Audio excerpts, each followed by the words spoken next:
Hello, London! I've always wanted to do that. Sorry, it comes with the territory.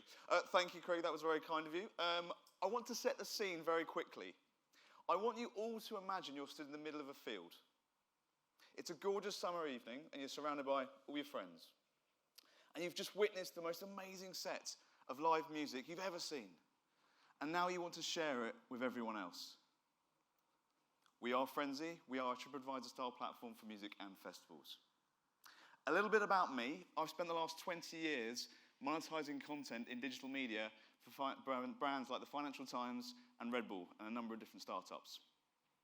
Thomas, our CTO, was part of the team responsible for launching the biggest ticketing and event discovery platform in Poland. You all know Craig.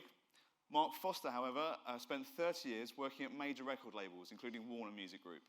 He was also responsible for launching Deezer, the music streaming platform, outside of France. And AJ is our financial modeling expert. XEY now works at Condé Nast Media. So we've got a great wealth of experience in the live entertainment, music, and media markets. So what's the problem? Well, there are a huge amount of live music events. 2 weeks ago in London, the Rolling Stones were playing Hyde Park.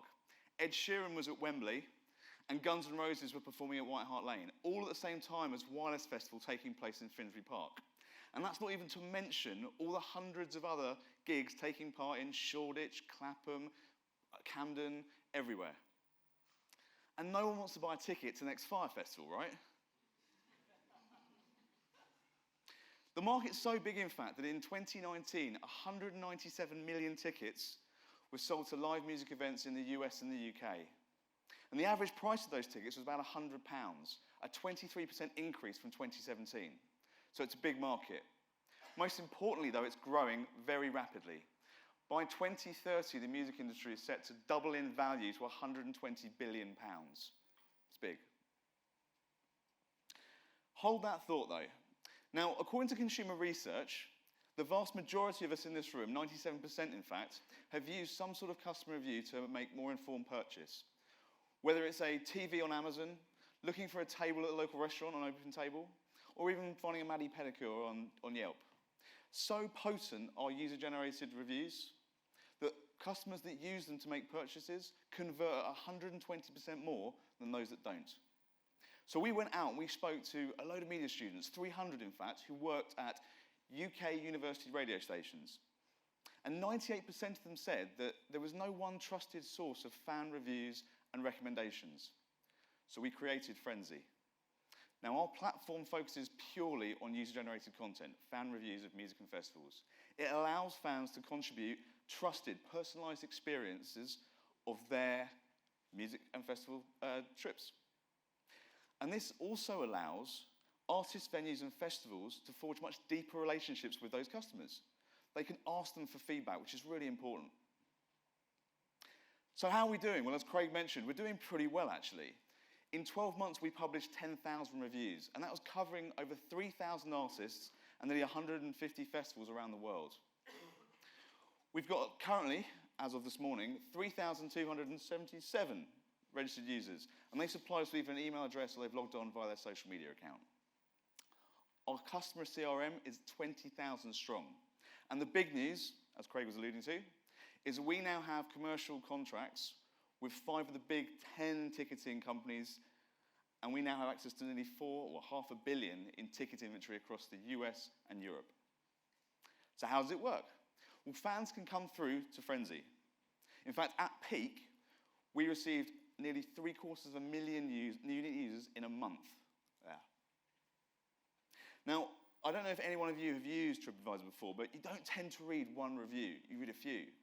And that's why user-generated content is 10 times more engaging than traditionally editorially curated content. So fans can come on, they can read reviews, or they can log in and they can write reviews. And from some meta analysis we've done, we predict or forecast that they will convert at 1.2% to buying tickets from our ticketing partners, names you'll know and recognize. Now that's the top end of the market. The big opportunity is also at the lower end. Now, for those of you who like to go and see their friends playing smaller gigs around smaller bars, there's a really poor way of servicing ticketing. You normally turn up, you pay £5 to get in, or any amount, and then you get a stamp on the hand, you can buy a t-shirt. We want to completely digitalize this process using BSV blockchain. Every artist playing in any venue in any city around the world will be able to use our app to digitally ticket their gig.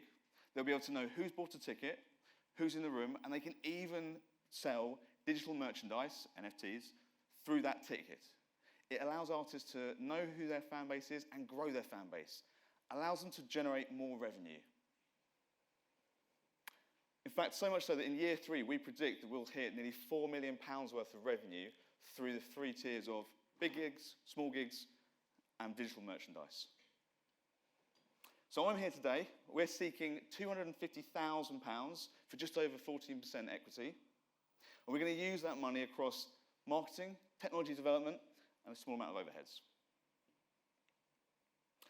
So we're trying to create the biggest fan reviews platform globally. We want to get in a frenzy. If you want to get in a frenzy, let's have a chat. Thank you, and good night.